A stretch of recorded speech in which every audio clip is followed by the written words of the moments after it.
What's going on, everyone? Kyle Yates here with the Fantasy Pros Football Podcast. Thanks for joining us. As always, you can find our brand new content every week at youtube.com/fantasypros, as well as on Instagram, Facebook, and Twitter. Don't forget to like, subscribe, and follow while you're there.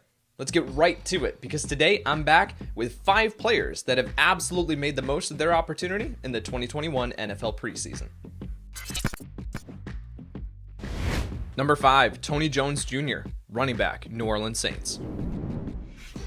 There are going to be a lot of people listening that have absolutely no clue who Tony Jones Jr. is, but he's absolutely someone to monitor as we head into the NFL season. Sean Payton has talked about how he views Jones as the RB2 in this backfield behind only Alvin Kamara, and that's a very valuable role for fantasy football. He's put together some solid performances in the preseason, and he's been lighting it up at training camp. If he survives the round of cuts to get the roster to 53, he's absolutely going to be relevant for fantasy football this year.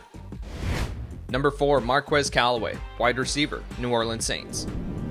Just like with Jones, Callaway has absolutely emerged and made the most of his opportunity this preseason. With Michael Thomas set to miss the first part of the season and Tre'Quan Smith missing time in training camp with an injury, Callaway has stepped up and taken advantage. He's developed chemistry with Jameis Winston, who is now the starting quarterback in New Orleans, and we saw that play out in week 2 of the preseason with 2 touchdowns. Without Thomas in the lineup, we could see Callaway see 6 to 8 targets per game to start the season. That absolutely makes him worth drafting to your roster as a wide receiver 4. Number 3, Justin Fields, quarterback, Chicago Bears. Any of the 5 first-round rookie QBs could have landed at this spot on the list.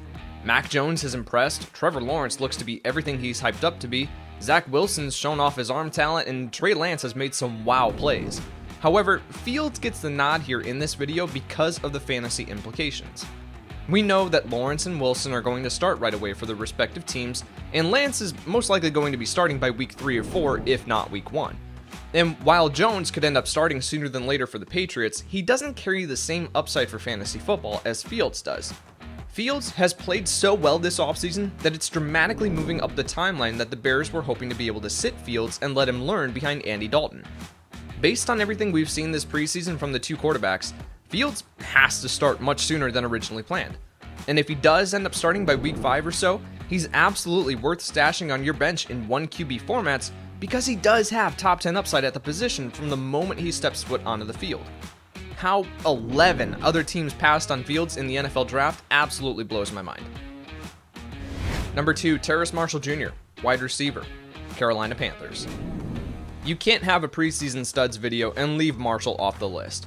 He's absolutely flashed his top-tier talent on multiple occasions and seems to be less of a project than I anticipated in my pre-draft scouting process. With that being said, just because he has dominated here in the preseason doesn't automatically put him into the flex conversation for fantasy purposes. He still has plenty of competition for targets in this offense around him. Christian McCaffrey, DJ Moore, and Robbie Anderson are all going to see significant work, and Marshall will be left vying for the remains. He might be a better target in best ball leagues where you can catch some of his big performances because he will have those this year, but the consistency might not be there in your redraft leagues.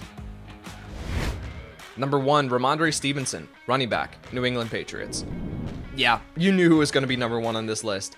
I loved Ramondre Stevenson's tape out of Oklahoma and had quite a bit of pushback from others that do some scouting work during the offseason.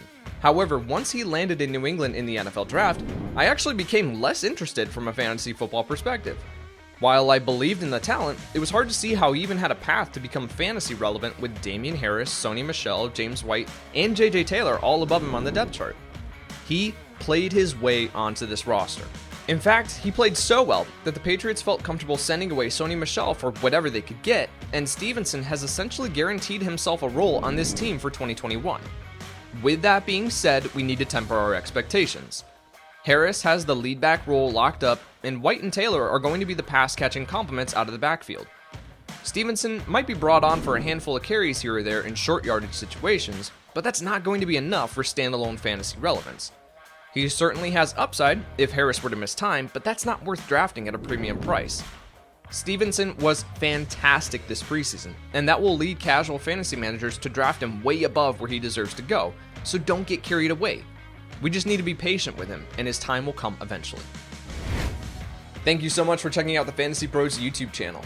Do you agree with this list of 5 players, or is there someone else that I missed? Let us know in the comment section below. And while you're there, hit the like and subscribe buttons so you can stay up to date on all of our future content.